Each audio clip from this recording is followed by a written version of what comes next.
समय सीमांचल में सबसे पहले आप सबका स्वागत है। आज बहुत दिनों के बाद आप समय सीमांचल की प्लेटफॉर्म से एक वीडियो देख पा रहे होंगे।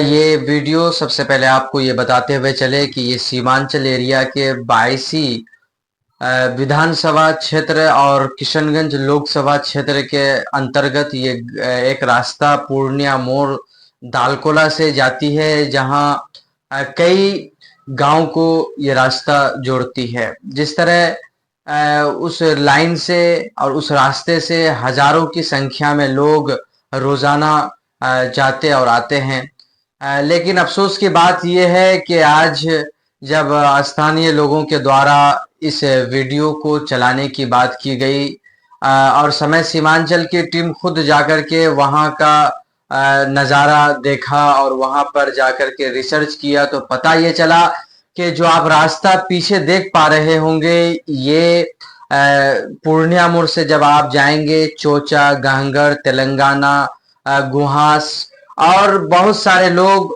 तेलंगा के रास्ते से वो नदी के उस पार, महानंदा के उस पार से भी लोग आते और जाते हैं। सोचने की बात यह है कि यहाँ के जो एमपी हैं, जो सांसद हैं, ये तकरीबन यहाँ इस दो साल, ये दूसरा टर्म तो सिर्फ डॉक्टर जावेद साहब का है, जो कांग्रेस से लोकसभा सांसद हैं।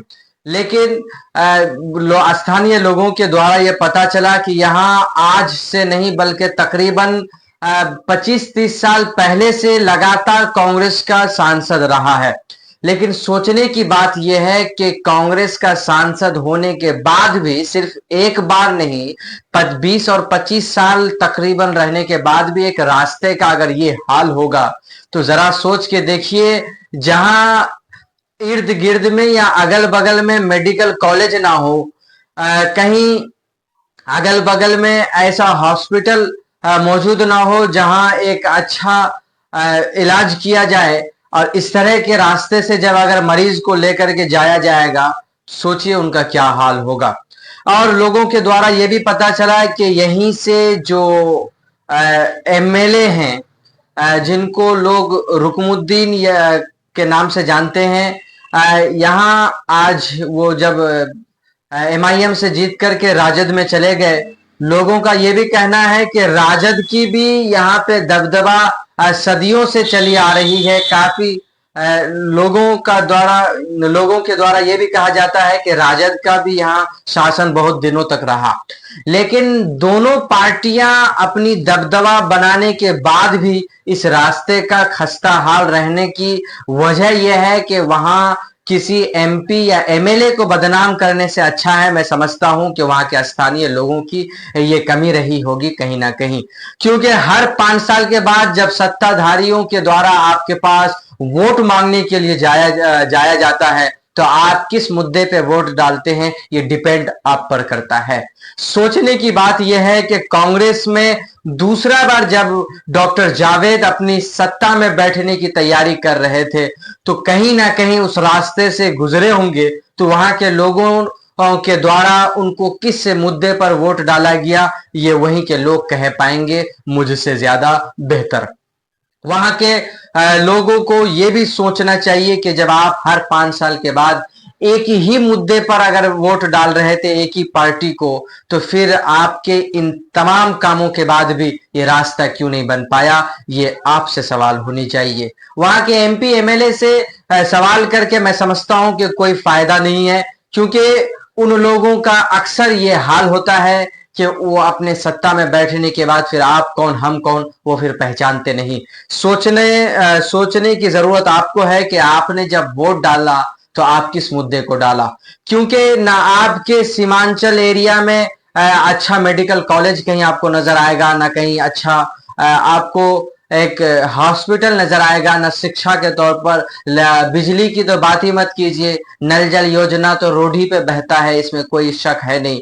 सोचने की बात है, इस रास्ते का ये हाल है कि जब आप इससे गाड़ी लेकर के गुजरेंगे, तो एक गियर मुश्किल से आप 2 गियर पे इस रास्ते में गाड़ी चला सकते हैं। जब एम्बुलेंस इस रास्ते से गुजरे तो हमें लगता है कि वो हॉस्पिटल पहुंचने से पहले वो रास्ते में ही उनकी मौत हो जाएगी, क्योंकि रास्ता ही ऐसा है। अगर जहां 10 मिनट में हॉस्पिटल पहुंचना हो तो वो 10 मिनट के बजाय हमें लगता है कि 2 घंटा सिर्फ उनको इस रास्ते में मेन रोड या हाईवे पकड़ने में, उनके घर से लेकर के हाईवे तक 2 घंटा से ज्यादा टाइम लग जाएगा। और जिनकी सांस सिर्फ 10 मिनट की हो, जरा सोच के देखिए उनका क्या हाल होगा। बस मैं ये वीडियो इसीलिए अपलोड किया क्योंकि वहां के कई लोगों के द्वारा बार बार कहा गया, और वहां के किसी भी एमपी या एमएलए या वहां के किसी भी नेताओं से सवाल नहीं है, सवाल वहां के स्थानीय लोगों से है कि आपने 25-30 साल लगातार कांग्रेस को सांसद दिया तो किस मुद्दे पर दिया? आपने लगातार वहां पे राजद को एमएलए दिया, किस मुद्दे पर दिया? ये डिपेंड और ये सोचना, ये सब समझना आपके ऊपर है। ना किसी राजनेता से सवाल है, न किसी वहां के छोटे या बड़े नेताओं से, सवाल वहां के स्थानीय लोगों से है। ये अजीब बात है। और एक बात इसमें यह भी आपको जाननी होगी कि सीमांचल एरिया एक ऐसा है जहां बच्चे से लेकर के बूढ़ा तक हर कोई आपको नेता मिलेगा, लेकिन नेता ऐसा सियासत करने वाला मिलेगा जो सिर्फ एक दूसरे को नुकसान पहुंचाने का काम करता हो। वो कहीं ना कहीं सिर्फ अपने ही को नहीं बल्कि पूरे समाज को, पूरे गांव को, पूरे मोहल्ले को, पूरे क्षेत्र को बर्बाद करने की कहीं ना कहीं कोशिश की जा रही है। इसीलिए आप जब भी वोट डालें तो अपनी बच्चों के फ्यूचर के लिए, अपने हेल्थ के लिए, अपने बच्चों की शिक्षा के लिए, अपने बच्चों के बेहतर मुस्तकबिल के लिए, अपनी बेहतर मुस्तकबिल के लिए वोट डालिए। किसी भी पार्टी के न समर्थन में ये बात की जा रही है, न किसी पार्टी के विरोध में, सिर्फ आपके बारे में जो सोचे, क्योंकि आपका अधिकार है। वोट डालने से पहले आप इस तरह के रास्ताओं का भी मुहैया कर लीजिएगा। अपने करीब के स्कूलों में भी जाकर के शिक्षा का मुहैया कर लीजिएगा।